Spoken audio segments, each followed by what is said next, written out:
அனைவருக்கும் வணக்கம் தோழர்களே, எல்லோரும் எப்படி இருக்கீங்க? ரொம்ப மகிழ்ச்சியாக இருப்பீங்க அப்படின்னு நினைக்கிறேன். இன்றைக்கி வந்து பார்த்திங்க அப்படின்னா ஒரு வினாத்தாள் 10th வந்து பார்த்திங்க அப்படின்னா இயல் 1 ஓகேங்களா. தமிழ் புத்தகத்தில் இயல் 1 வந்து பார்த்திங்கன்னா ஒரு வினாத்தாள்கள் வந்து பார்க்கலாம். இப்போதான் முதல் முறையாக நம்ம சேனலை பார்க்குறீங்க அப்படின்னா சப்ஸ்கிரைப் பண்ணி சப்போர்ட் பண்ணுங்கள். கீழே டெலகிராம் சேனல் லிங்க் கொடுத்துருக்கேன், ஜாயின் பண்ணிக்கோங்க. ஃப்ரீ டெஸ்ட் பேட்ச் கண்டக்ட் பண்ணுறோம், ரொம்ப பயனுள்ள வகையில் இருக்கும். ஜாயின் பண்ணி பாருங்கள். ஸோ இயல் 10th வந்து பார்த்திங்க அப்படின்னா இயல் 1 அன்னையே மொழியே, தமிழ் சொல் வளம், இரட்டொரு மொழிதல், ஒரே நடையின் அணி இலக்கணம், இலக்கண எழுத்து. ஸோ இந்த டாபிக்ஸ்லாம் இருக்குது. ஸோ இது ரிலேட்டடாக என்னென்ன கொஷின்ஸ் மேக்ஸிமம் எடுக்க முடியுமோ எடுத்திருக்கேன். பாருங்கள், கண்டிப்பாக பயனுள்ள வகையில் இருக்கும். ஓகே. அன்னையே மொழியே அழகார்ந்த செந்தமிழே முன்னைக்கும் முன்னை முகிழ்ந்த நறுங்கனியே என்ற பாடல் வரிகள் இடம்பெற்றுள்ள நூல் எது அப்படின்னா கனிச்சாறு அப்படின்றது. கனிச்சாறு வந்து 8 தொகுதிகளாக வந்து பிரித்து வந்திருப்பாங்க. ஓகேங்களா. சாகும்போது தமிழ் படித்து சாக வேண்டும் என்பான் என் சாம்பலம் தமிழ் மலர்ந்து வேக வேண்டும் என்ற பாடலை பாடியவர் யார் அப்படின்னா கா சச்சிதானந்தன். மகபகவஞ்சி என்ற நூலின் ஆசிரியர் யார் அப்படின்னா பெருஞ்சித்திரனார். பெருஞ்சித்திரனார் எந்தெந்த இதழ்கள் மூலம் தமிழ் உணர்வை பரப்பினார்? லாஸ்ட் டைம் கேட்ட டிஎன்பிசி கொஷின். தேன் தமிழ், தமிழ் நிலம், தமிழ் சிட்டு ஆகிய இதழ்கள் 3 இதழ்கள் அவருடையது தான். உலகியல் 100 என்ற நூலின் ஆசிரியர் யார் அப்படின்னா பெருஞ்சித்திரனார். பெருஞ்சித்திரனாரின் இயற்பெயர் என்ன? துரை மாணிக்கம். பள்ளிப்பறவைகள் என்ற நூல் எழுதியவர் யார்? பள்ளிப்பறவைகள் என்ற நூலை எழுதியவர் பெருஞ்சித்திரனார். பெருஞ்சித்திரனாரின் எந்த நூல் தமிழுக்கு கருவூலமாக அமைந்தது? திருக்குறள் மெய்ப்பொருளுரை அப்படின்ற நூல். பாவியக்குத்து என்ற நூலை எழுதியவர் யார் அப்படின்னா பெருஞ்சித்திரனார். நூறாசிரியம் என்ற நூலை எழுதியவர் யார்? பெருஞ்சித்திரனார். தென்மகளே திருக்குறளின் மாண்புகழே என்ற பாடலில் தென்னன் என்பது எதனை குறிக்கிறது? தென்னன் என்பது எதனை குறிக்கிறது அப்படின்னா பெருஞ்சித்திரனாரை தான் குறிக்கிறது. அடுத்து என் சுவை என்பது என்ற நூலின் ஆசிரியர் யார்? பெருஞ்சித்திரனார். கனிச்சாறு என்ற நூலின் ஆசிரியர் யார்? பெருஞ்சித்திரனார். அடுத்தது பார்த்தீங்கன்னா தமிழ் சொல் வளம். இதில் வந்து ஒரு வினாவிடை பார்க்கலாம். நாடும் மொழியும் நமதிரு கண்கள் என்று கூறியவர் யார்? பாரதியார். திராவிட மொழியின் ஒப்பிலக்கணம் என்ற நூலின் ஆசிரியர் யார்? கால்டுவெல். 1856 இந்த நூலை எழுதி வெளியிட்டிருப்பார். நெல், கேழ்வரகு போன்ற தாவரத்தின் அடிப்பகுதியை குறிப்பதன் சொல் என்னது அப்படின்னா தாள். அடுத்து வந்து பார்த்தோம்னா அடிவகை. கீரை, வாழை போன்ற தாவரத்தின் அடிப்பகுதியை குறிப்பதற்கான சொல் வந்து தண்டு. நெட்டி, மிளகாய் செடி போன்ற தாவரத்தின் அடிப்பகுதியை குறிப்பதற்கான சொல் வந்து கோல். குத்துச்செடி, புதர்ச்செடி போன்ற தாவரத்தின் அடிப்பகுதியை குறிப்பதற்கான சொல் வந்து தூறு. கம்பு, சோளம் போன்ற தாவரத்தின் அடிப்பகுதியை குறிப்பதற்கான சொல் தட்டு அல்லது தட்டை அப்படின்னு சொல்லலாம். அடுத்தது அடிவகை பாருங்கள். புளி, வேம்பு போன்றவற்றின் தாவரத்தின் அடிப்பகுதியை குறிப்பதற்கான சொல் வந்து அடி. கரும்பின் அடி எவ்வாறு அழைக்கப்படுகிறது அப்படின்னா அடி அப்படின்னு சொல்லி அழைக்கப்படுது. மூங்கிலின் அடி எவ்வாறு அழைக்கப்படுகிறது அப்படின்னா கழை அப்படின்னு சொல்லி அழைக்கப்படுது. கிளை பிரிவுக்கு வழங்கப்படும் சொற்கள் பாருங்கள். அடிமரத்தினின்று பிரியும் மாபெரும் கிளை எவ்வாறு அழைக்கப்படுகிறது? கவை. கவையின் பிரிவு கொம்பு அல்லது கோப்பு. கொம்பு அல்லது கோப்பின் பிரிவு வந்து கிளை. கிளையின் பிரிவு வந்து சினை. சினையின் பிரிவு வந்து போத்து. போத்தின் பிரிவு வந்து குச்சி. ஓகேங்களா. ஸோ குச்சியின் பிரிவு என்னன்னு சொல்லலாம் இனுக்கு அப்படின்னு சொல்லலாம். அடுத்து காய்ந்த தாவரத்தின் பகுதிகளும் வழங்கும் சொற்களும். காய்ந்த குச்சி எவ்வாறு அழைக்கப்படுகிறது அப்படின்னா சுள்ளி அப்படின்னு சொல்லி அழைக்கப்படுது. காய்ந்த சிறு கிளை வந்து பார்த்திங்கன்னா விறகு அப்படின்னு அழைக்கப்படுது. காய்ந்த களி என்ன சொல்லி அழைக்கப்படுது அப்படின்னா வெங்களி அப்படின்னு சொல்லி அழைக்கப்படுது. காய்ந்த கொம்பும் கவையும் அடியும் எவ்வாறு அழைக்கப்படுகிறது அப்படின்னா கட்டை அப்படின்னு சொல்லி அழைக்கப்படுது. தாவரத்தின் இலை வகைகளை குறிக்கும் சொற்கள் என்னது? காய்ந்த இலை வந்து சருகு. காய்ந்த தாளும் தோகையும் வந்து சண்டு. அடுத்து சோளம், கம்பு முதலியவற்றின் இலை வந்து தோகை அப்படின்னு சொல்லி அழைக்கப்படுது. புளி, வேம்பு முதலியவற்றின் இலை வந்து இலை அப்படின்னு சொல்லி அழைக்கப்படுது. நெல், முள் முதலியவற்றின் இலை வந்து தாள் அப்படின்னு சொல்லி அழைக்கப்படுது. கொழுந்து வகை பாருங்கள். நெல், புல் முதலியவற்றின் கொழுந்து வந்து துளிர் அல்லது தளிர். புளி, வேம்பு முதலியவற்றின் கொழுந்து வந்து முறி அல்லது கொழுந்து. சோளம், கம்பு, தென்னை, பனை முதலியவற்றின் கொழுந்து எவ்வாறு அழைக்கப்படுகிறது அப்படின்னா குருத்து அப்படின்னு சொல்லி அழைக்கப்படுது. கரும்பின் நுனிப்பகுதி எவ்வாறு அழைக்கப்படுகிறது? கரும்பின் நுனிப்பகுதி வந்து கொழுந்தாடை. பூவின் நிலைகளை குறிக்கும் சொற்கள். பூ மலர்ந்த நிலையில் எவ்வாறு அழைக்கப்படுகிறது? மலர் அல்லது அலர். பூவின் நிலைகள் மொத்தம் 7 நிலைகள். ஓகேங்களா. செடியினின்று பூ கீழே விழுதல் எவ்வாறு அழைக்கப்படுகிறது அப்படின்னா வி அப்படின்னு சொல்லி அழைக்கப்படுது. பூ வாடின நிலை எவ்வாறு அழைக்கப்படுகிறது அப்படின்னா செம்மல். பூவின் தோற்ற நிலை எவ்வாறு அழைக்கப்படுகிறது? அரும்பு. பூ விரியத் தொடங்குதல் எவ்வாறு அழைக்கப்படுகிறது அப்படின்னா போது. தமிழ் ஆசிரியர் நூலாக்க பணிகளை விரும்பி செய்பவர். ஆராய்ச்சியில் பாவனரும் உயர்ந்த பெருமகனார் அப்படின்னா யார்? தமிழ் திரு இளங்குமரனார். பெருந்தமிழர் அப்படின்னு சொல்லிட்டு இவருக்கு இன்னொரு பெயரும் இருக்குது. ஓகேங்களா. திருச்சிராப்பள்ளிக்கு அருகில் அமைந்துள்ள அல்லூரில் திருவள்ளுவர் தவச்சாலையை நிறுவியவர் யார்? தமிழ் திரு ரா இளங்குமரனார். பாவன நூலகம் ஒன்றை உருவாக்கியவர் தமிழ் திரு ரா இளங்குமரனார். தமிழகம் முழுவதும் திருக்குறள் சொற்பொழிவுகளை வழங்கி வருபவர் தமிழ் வழி திருமணங்களை நடத்தி வருபவர் யார் அப்படின்னா தமிழ் திரு இளங்குமரனார். விழிகளை இழக்க நேரிட்டாலும் கூட தாய் தமிழை இழந்துவிடக்கூடாது அப்படின்னு சொல்லிட்டு திருவிக்கா போல கண்ணை மூடிக்கொண்டே எழுதும் ஆற்றலை பெற்றவர் யார் அப்படின்னா தமிழ் திரு இளங்குமரனார். ஈரா இளங்குமரனார் எழுதிய நூல்கள் என்னென்ன அப்படின்னு பார்த்தோம் அப்படின்னா இலக்கண வரலாறு, தனித்தமிழ் இயக்கம், தமிழிசை இயக்கம், பாவனர் வரலாறு, குண்டலகேசி உரை, யாப்பெருங்கால உரை, புறத்திருட்டு உரை, திருக்குறள் தமிழ் மரபுரை, காக்கை பாடின உரை, தேவநேயம் அப்படின்ற நூலை வந்து மொழிபெயர்த்து அதாவது மாற்றி எழுதியிருப்பார். தேவநேயரோட வரலாற்றை பற்றி எழுதியிருந்திருப்பார். அடுத்து பார்த்தோன்னா இமைகளை மூடி எழுதும் ஆற்றலை பெற்றவர் யார் அப்படின்னா திருவிக்கா போல இமைகளை மூடியபடி எழுதும் ஆற்றலை கற்றுக்கொண்டவர் யார் அப்படின்னா ஈரா இளங்குமரனார். திருக்குறள் தமிழ் மரபுரை என்ற நூலை எழுதியவர் யார்? தமிழ் திரு ஈரா இளங்குமரனார். தாவரத்தின் பிஞ்சுகளுக்கு வழங்கும் சொற்கள். பூவோடு கூடிய இளம் பிஞ்சு வந்து பூ பிஞ்சி, இளம் காய் வந்து பிஞ்சுன்னு சொல்லுவோம். பூவோடு கூடிய இளம் பிஞ்சு வந்து பூ பிஞ்சி, பூவோடு இளம் காய் வந்து பிஞ்சி, மா பிஞ்சு வந்து வடு, பலா பிஞ்சு வந்து முசு அப்படின்னு சொல்லலாம். எல் பிஞ்சு வந்து கவ்வை அப்படின்னு சொல்லலாம். இளங்குமரனார் எழுதிய நூல் யாவை அப்படின்னா தமிழிசை இயக்கம் என்ற நூலை எழுதியவர் இளங்குமரனார். தாவரத்தின் பிஞ்சுகளுக்கு வழங்கும் சொற்கள். தென்னை, பனை முதலியவற்றின் பிஞ்சு எவ்வாறு அழைக்கப்படுகிறது அப்படின்னா குறும்பை. இளம் பாக்கு எவ்வாறு அழைக்கப்படுகிறது? நுழாய் அப்படின்னு சொல்லி அழைக்கப்படுது. முற்றாத தேங்காய் எவ்வாறு அழைக்கப்படுகிறது? இளநீர். இளநெல் எவ்வாறு அழைக்கப்படுகிறது? கருக்கல். வாழைப்பிஞ்சு எவ்வாறு அழைக்கப்படுகிறது? வாழைக்கச்சல். தாவரத்தின் குலை வகைகள் குறிக்கும் சொற்கள். அவரை, துவரை முதலியவற்றின் குலை வகை எவ்வாறு அழைக்கப்படுகிறது? கொத்து. கொடிமுந்திரி முதலியவற்றின் குலை எவ்வாறு அழைக்கப்படுகிறது அப்படின்னா குலை அப்படின்னு சொல்லி அழைக்கப்படுகிறது. வாழைக்குலை முதலியவற்றின் குலை எவ்வாறு அழைக்கப்படுகிறது? தாறு என்று அழைக்கப்படுகிறது. கேழ்வரகு, சோளம் முதலியவற்றின் குலை வகை எவ்வாறு அழைக்கப்படுகிறது? கதிர். நெல், திணை முதலியவற்றின் குலை எவ்வாறு அழைக்கப்படுகிறது? அலகு அல்லது குரல் என்று அழைக்கப்படுகிறது. வாழைத்தாரின் பகுதி எவ்வாறு அழைக்கப்படுகிறது? சீப்பு. கெட்டுப்போன காய்கறிகளை குறிக்கும் சொற்கள். நுனியில் சுருங்கிய காய் எவ்வாறு அழைக்கப்படுகிறது? சூம்பல் காய். நுனியில் சுருங்கினால் சூம்பல் காய். நுனியில் சுருங்கிய பழம் வந்து சிவியல் அப்படின்னு சொல்லி அழைக்கப்படுகிறது. புழு பூச்சி அரித்த காய் அல்லது கனி எவ்வாறு அழைக்கப்படுகிறது அப்படின்னா சொத்தை. சூட்டினால் பழுத்த பிஞ்சு எவ்வாறு அழைக்கப்படுகிறது? வெம்பல். குழுகுழுத்து பழம் எவ்வாறு அழைக்கப்படுகிறது? அலியல். குழுகுழுத்து நாரிய பழம் எவ்வாறு அழைக்கப்படுகிறது? அழுகல். பதராய் போன மிளகாய் எவ்வாறு அழைக்கப்படுகிறது? சொண்டு. பழங்களின் தோல் பகுதி குறிக்கும் சொற்கள். தோழி என்றால் மிக மெல்லியது. தோல் என்றால் திண்ணமானது. தோடு என்றால் வன்மையானது. ஓடு என்றால் மிகவும் வன்மையானது. மட்டை என்றால் தேங்காய் நெற்றின் மேற்பகுதி என்னன்னு சொல்லலாம் மட்டை. உமி என்றால் நெல், கம்பு முதலியவற்றின் மூடி தான் என்னன்னு சொல்கிறோம் உம்மி அப்படின்னு சொல்கிறோம்.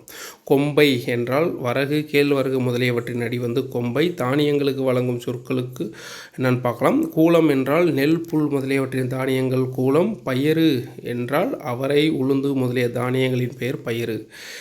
கடலை என்றால் வேர்க்கடலை, கொண்டக்கடலை முதலிய தானியங்கள் வந்து கடலை அப்படின்னு சொல்லி அழைக்கப்படுது. விதை என்றால் கத்தரி விதை, மிளகாய் விதை முதலியவற்றின் தானியங்கள். காள் என்றால் புளி, காஞ்சிரை முதலியவற்றின் வித்து வந்து காள் என்று அழைக்கப்படுகிறது. முத்து என்றால் வேம்பு, ஆமணுக்கு முதலியவற்றின் வித்து முத்து என்று அழைக்கப்படுகிறது. கொட்டை என்றால் பனை முதலியவற்றின் வித்து என்னன்னு சொல்லி கொட்டை அப்படின்னு சொல்லி அழைக்கப்படுது. தேங்காய் அப்படின்னா தென்னையின் வித்து என்னன்னு சொல்லி அழைக்கப்படுது தேங்காய் அப்படின்னு சொல்லி அழைக்கப்படுது. முதிரை என்றால் அவரை, துவரை முதலியவற்றின் வித்து. அடுத்த தாவரத்தின் இளம் பருவத்திற்கான சொற்கள். நாற்று அப்படின்னா நெல், கத்தரி முதலியவற்றின் இளநிலை வந்து என்னது நாற்று. கன்று. புளிய மரத்தினுடைய இளநிலை வந்து கன்று. குருத்து. வாழை இலையின் இளநிலை வந்து குருத்து அப்படின்னு சொல்லலாம். பிள்ளை அப்படின்னா தென்னையின் இளநிலையை பிள்ளை அப்படின்னு சொல்லலாம். குட்டி அப்படின்னா விழாவின் இளநிலை வந்து குட்டி அப்படின்னு சொல்லலாம். மடலை அப்படின்னா பனையின் இளநிலை வந்து மடலை. ஸோ தென்னையின் இளநிலைனா பிள்ளை, குட்டி என்றால் விழாவின் இளநிலை, மடலி அப்படின்னா பனையின் இளநிலை. ரொம்ப முக்கியமான உணவு. ஓகேங்களா. அதே வடலி அப்படின்னாலும் பனையின் இளநிலை. மடலி மற்றும் வடலி அப்படின்னா பனையின் இளநிலை. இலையை குறிக்கும் ஆங்கில சொல் என்னது? லீஃப். கோதுமையின் வகை சம்பா கோதுமை, குண்டு கோதுமை, வார்கோதுமை. 3 வகையான கோதுமைகள் சம்பா கோதுமை, குண்டு கோதுமை, வார்கோதுமை. இலையை குறிக்கும் தமிழ் சொல் எது? செந்நெல், வெண்ணெல், கார்நெல், சம்பா, மட்டை, கார் அப்படின்றதெல்லாம் எதை குறிக்குது? நெல் வகையை குறிக்குது. சம்பா நெல் வகைகள் மொத்தம் எத்தனை இருக்குது அப்படின்னா 64 வகைகள் இருக்கும். அதாவது ஆவிரம், பூம்பா, பூசம்பா, ஆனைக்கொம்பன் சம்பா, குண்டு சம்பா, குதிரைவாலி சம்பா, சிறுமணி சம்பா, சீரக சம்பா இதெல்லாம் சம்பா வகையை சேர்ந்த நெல்கள். ஒரு மொழிக்காக உலக மாநாடு நடத்திய முதல் நாடு எது அப்படின்னா மலேசியா. மொழி ஞாயிறு என்று அழைக்கப்பட்டவர் தேவநேய பாவனர். தமிழ் சொல் வளம் எனும் கட்டுரை எந்த நூலிலிருந்து எடுக்கப்பட்டது? தேவநேய பாவனரின் சொல்லாய்வு கட்டுரைகளிலிருந்து தான் தமிழ் சொல் வளம் என்ற நூல் எடுக்கப்பட்டது.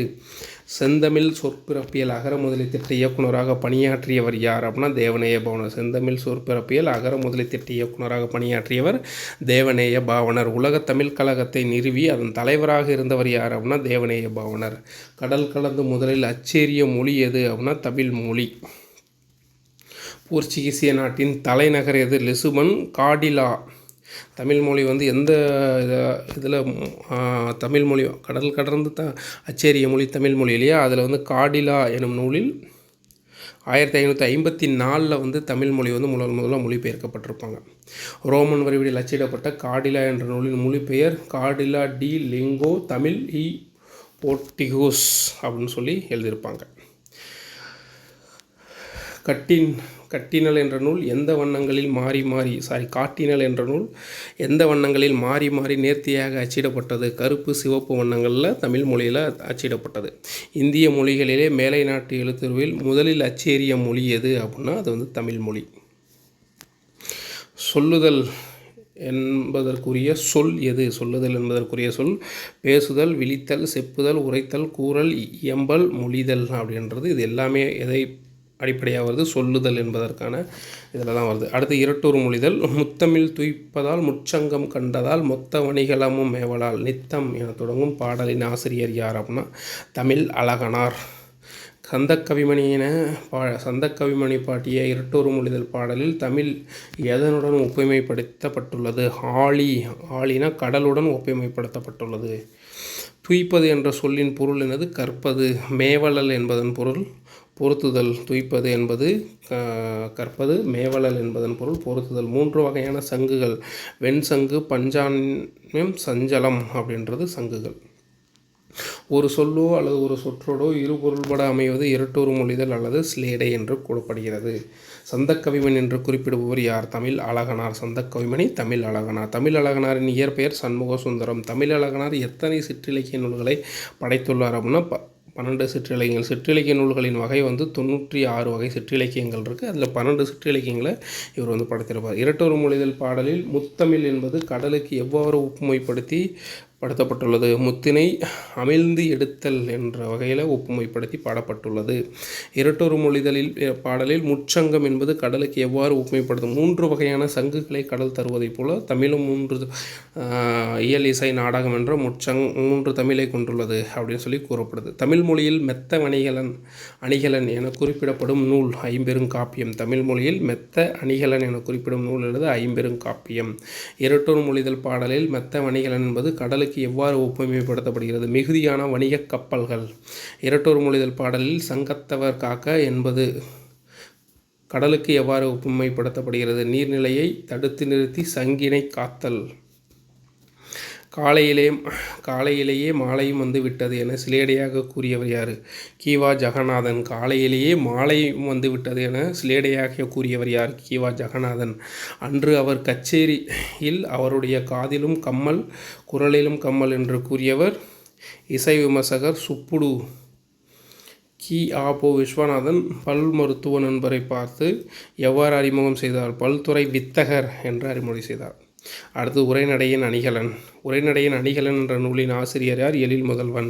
குறிஞ்சிப்பாட்டை இயற்றியவர் கபிலர். குறிஞ்சி மலர் என்ற நூலின் ஆசிரியர் நா. பார்த்தசாரதி. குறிஞ்சிப்பாட்டு கபிலர். குறிஞ்சி மலர் என்ற ஆசிரியர் நா. பார்த்தசாரதி. உவமையும் பொருளும் வேற்றுமை ஒளிவித்து ஒன்றென மாட்டின் அஃது உருவகமாகும் என்று எழுதியவர் யார் அப்படின்னா தண்டின். திருவள்ளுவரின் பெயரில் முதல் தமிழ் கணினி எந்த ஆண்டு வெளியிடப்பட்டது? 1983 செப்டம்பர். திருவள்ளுவர் பெயரில் முதல் தமிழ் கணினி எந்த எந்த நிறுவனத்தால் வெளியிடப்பட்ட டிசிஎம் டேட்டா புரொடக்ஷன் சென்னை தேனாம்பேட்டையிலிருந்து புள்ளி விவரத்துறை அலுவலகத்துக்கு தலைமைச் செயலகத்திற்கும் கோப்புகளையும் செய்திகளையும் பரிமாறிக்கொண்ட முதல் நேர்வரி கணினியின் பெயர் என்னது? கணினியின் பெயரே திருவள்ளுவர் அப்படின்ற பெயர் தான். திருப்பரங்குன்றத்தில் அழகை பார்ப்பதற்கென்றே இயற்கை பதித்து வைத்த 2 பெரிய நிலை கண்ணாடிகளை போல் வலப்புறமும் தென்புறமும் நீர் நிறைந்த கண்மாய்கள் என்ற உவமை காணப்படும் நூல் எது அப்படின்னா குறிஞ்சி மலர். நான் பார்த்தசாரதி எழுதிய நூல். களம்புக துடித்தென்றவனுக்கு வெற்றி கிடைத்து விட்டது உண்டு மகிழ்ந்தாய், உன் புன்னகைதான் அதற்கு சான்று என்று கூறியவர் அறிஞர் அண்ணா. புறந்தூய்மை நீரான் அமையும், அகந்தூய்மை வாய்மையால் காணப்படும் எனும் தொடங்கும் குறளில் பயின்றுவது எடுத்துக்காட்டு உவமை அணி. புறந்தூய்மை நீரான் அமையும், அகந்தூய்மை வாய்மையால் காணப்படும் எனும் குறளில் பயின்றுவருமணி எடுத்துக்காட்டு உவமை அணி. எடுத்துக்காட்டு உவமை அணியை உரைநடையில் பயன்படுத்துவதை இணை ஒப்பு என்று கூறப்படுகிறது. ஊர் கூடி பிறகுதான் செக்கு தள்ள வேண்டும் என்று காத்திருப்பவர்கள் காரியம் கைகூடாது, புரோகிதற்காக அமாவாசை காத்திருப்பதில்லை என்று கூறியவர் வா ராமசாமி. மழையும் புயலும் எனும் நூலை எழுதியவர் யார் அப்படின்னா வா ராமசாமி. மழையும் புயலும் என்ற நூலில் தான் இந்த வாசகத்தை இடம்பெற்றிருக்கும். வா ராமசாமி எழுதிய நூல். ஞாயிறு திங்கள் நெஞ்சம் போன்ற அக்கிரணை பொருள்கள் சொல்லுநயம் போலவும் கேட்குணா போலவும் அமையும் என்று எழுதும் திறத்தை குறிப்பிடுபவர் தொல்காப்பியம். தமிழ் தென்றல் என்று அழைக்கப்படுபவர் திரு.வி.க. தென்றல் அசைந்து வரும் தென்தமிழ் நாட்டில் அமைந்த திருக்குற்றாலம் மலை வளம் படைத்த பழம்பதி ஆகும் என்று எழுதியவர் யார் அப்படின்னா ராபி சேதுபிள்ளை. சொல்லின் செல்வர் தமிழென்பம் எனும் நூலின் ஆசிரியர். தமிழென்பம் எனும் நூலின் ஆசிரியர் சொல்லின் செல்வர் ராபி சேதுபிள்ளை. செயற்கை சொற்களை அளவாக பயன்படுத்தி உரைநடையை அழகு செய்தவர் யார்? மு. வரதராசனார். சொற்களை அளவாக பயன்படுத்தி உரைநடையை அழகு செய்தவர் மு. வரதராசனார். நாட்டுப்பற்று என்ற கட்டுரை தொகுப்பு எழுதியவர் யார் அப்படின்னா மு. வரதராசனார். நாட்டுப்பற்று கட்டுரை தொகுப்பு எழுதியவர் மு. வரதராசனார். வாழ்க்கை நடத்துவதற்கு பொருள்கள் பல வேண்டும் என்று எழுதியவர் யார் அப்படின்னா மு. வரதராசனார் எழுதியிருக்கார். முரண்படு மெய்மை என்பதன் ஆங்கில சொல். முரண்படு மெய்மை என்பதன் ஆங்கில சொல் பாரடாக்ஸ். அடுத்து பார்த்தோன்னா இந்த உலகத்தில் பயம் என்ற ஒன்றுக்கு தவிர வேறு எதற்கும் நாம் எதற்கு பயப்பட வேண்டும்? இது இதற்கான எடுத்துக்காட்டு. முரண்படு மெய்யாமை. சொல்லும் முறையில் அழுத்தம் கொடுப்பதற்கு எதிரும் புதிருமான முரண்படு கருத்துக்களும் கூறுவதற்கும் என்ன பெயர்? எதிரினை இசைவு. கலப்பில்லாத பொய்மை தேசென்கிறது சொல்முரண், அதாவது ஆக்சிமோரன் அப்படின்னு சொல்லி அழைக்கப்படுது. குடிசைகள் ஒரு பக்கம், கோபுரங்கள் மறுபக்கம், பசித்த வயிறுகள் ஒரு பக்கம், புளிச்சை ஏப்பக்காரர்கள் மறுபக்கம் என்று கூறியவர் ப. ஜீவானந்தம். பெரியார் பேசாத நாள் உண்டா, குரல் கேட்காத ஊர் உண்டா, அவரிடம் சிக்கி திணறாத பழமை உண்டா என்று பெரியாரை பற்றி சிறப்பித்து கூறியவர் யார்? அறிஞர் அண்ணா. உச்சநிலை என்பதன் ஆங்கில சொல் கிளைமேக்ஸ். இந்தியா தான் என்னுடைய மோட்சம், இந்தியாவின் நன்மை தான் என் நன்மை என்று கூறியவர் பாரதியார். புதிய உரைநடை என்ற நூலின் ஆசிரியர் எழில்முதல்வன். எழில்முதல்வனின் வேறு பெயர் மா. ராமலிங்கம். எழில்முதல்வனின் வேறு பெயர் மா. ராமலிங்கம். குடந்தை அரசு ஆடவர் கல்லூரி பாரதிதாசன் பல்கலைக்கழகம் ஆகியவற்றில் தமிழ்துறை தலைவராக பணியாற்றியவர் மா. ராமலிங்கன் என்கிற எழில்முதல்வன். மா. ராமலிங்கம் எழுதிய நூல் எங்கெங்கு காணினும் இனிக்கும் நினைவுகள் யாதுமாகி நின்றாய். புதிய உரைநடை என்ற நூலுக்காக மா. ராமலிங்கம் பெற்ற விருது என்னது அப்படின்னா சாகித்ய அகாடமி விருது.